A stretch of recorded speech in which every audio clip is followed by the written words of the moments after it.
Those who believe blindly stop thinking. That's how every society starts to rot.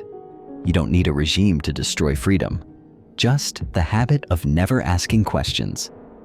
That's how Joseph Glanvill thought in the 1600s, when merely doubting was enough to be labeled an enemy. He wasn't looking for a fight.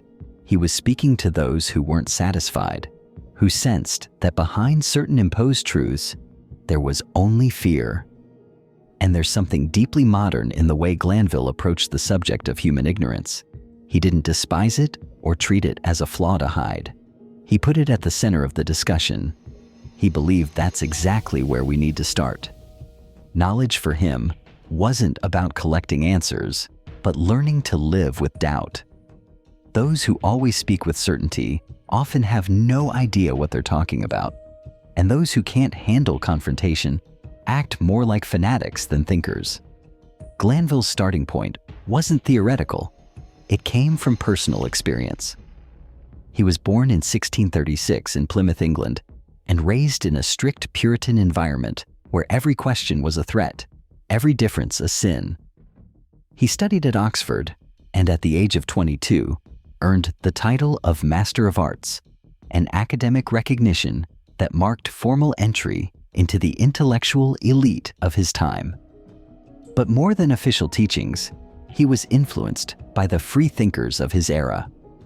He came into contact with the boldest minds of 17th century England, including Henry More, one of the leading figures of the Cambridge Platonists, with whom he shared an interest in the thin line between reason and spirituality. There are no confirmed records of a wife or children, but everything suggests that his real legacy lives in his ideas, not in descendants. Glanvill wasn't seeking a quiet life. He was searching for meaning. And to do that, he broke with conventions, rejected passive conformity, and threw himself into the battlefield of ideas. That's where he began to develop a line of thought that would make him one of the first true defenders of modern intellectual freedom. His most famous book, The Vanity of Dogmatizing, contains ideas that many still don't have the courage to face today. He argued that human beings know very little, and often, even that little is based on nothing solid. He once said, "The knowledge I teach is ignorance." A statement that sounds paradoxical. Glanvill held no academic chair, didn't teach at a university, and didn't speak from any institutional position. But that made his words even more powerful. It was a philosophical provocation. Teaching ignorance meant exposing the false certainty of those who think they know. For him, only those who recognize how little they understand can truly begin to think. In his most important work, Sepsis Scientifica, Glanvill tears down the pillars of human illusion one by one. He starts with a simple observation. No one knows how a thought is formed, how memory works, what really happens in the body when we feel pain, fall in love, or dream. We don't know how blood moves, how plants grow, or what matter is truly made of. Yet, people behave as if everything were clear, as if a few theories were enough to access truth. What gives his message such power is the radical way he rejects all certainties. For Glanvill, dogmatism isn't just a conceptual mistake. It's a toxic attitude. It's how power seals itself off from change. It turns religion into superstition, science into ideology, and philosophy into pedantry. And he says it plainly: dogmatism is ignorance dressed as knowledge. It's bad manners, arrogance, presumption.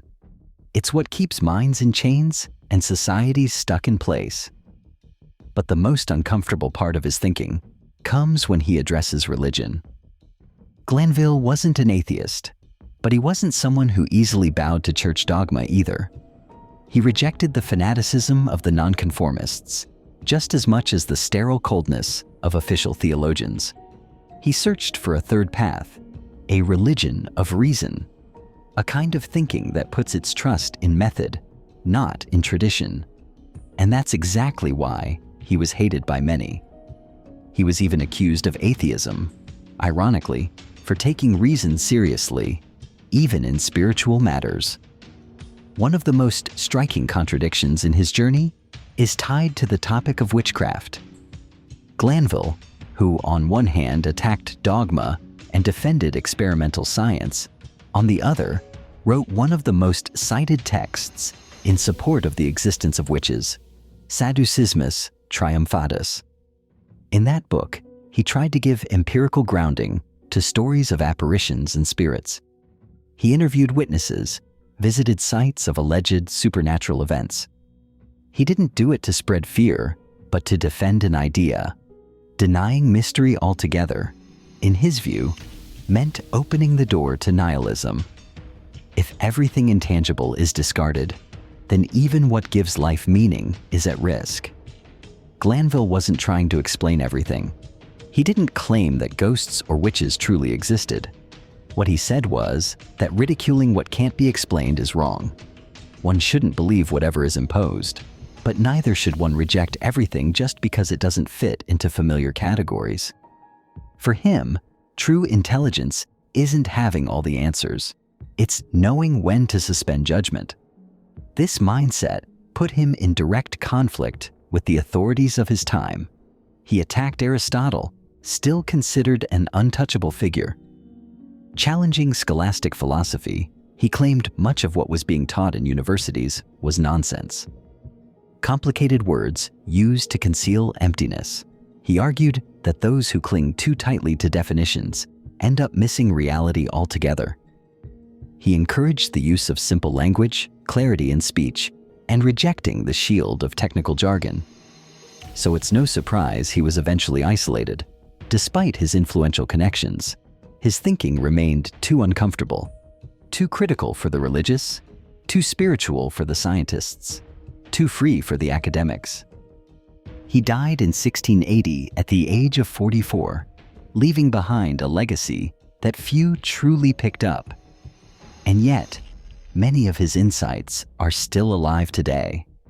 Every time someone pushes back against dogmatic thinking or challenges what everyone takes for granted, they're, knowingly or not, carrying his message forward. At the heart of his philosophy is a simple but powerful idea. Without doubt, there can be no knowledge. Without awareness of limits, there is no true freedom. Intelligence isn't a checklist of answers. It's the ability to ask uncomfortable questions, to withstand uncertainty, and to stand firm even when certainties fall apart. In a world where everyone wants to look sure of themselves, where doubt is mistaken for weakness, Glanvill offers a different lesson. He claimed that intellectual humility is not weakness, it's strength. That presumption is poison for thought. And that real freedom doesn't lie in choosing between prepackaged truths, but in having the courage to face the void without inventing answers, just to feel safe. Maybe that's exactly why his thinking feels so relevant today.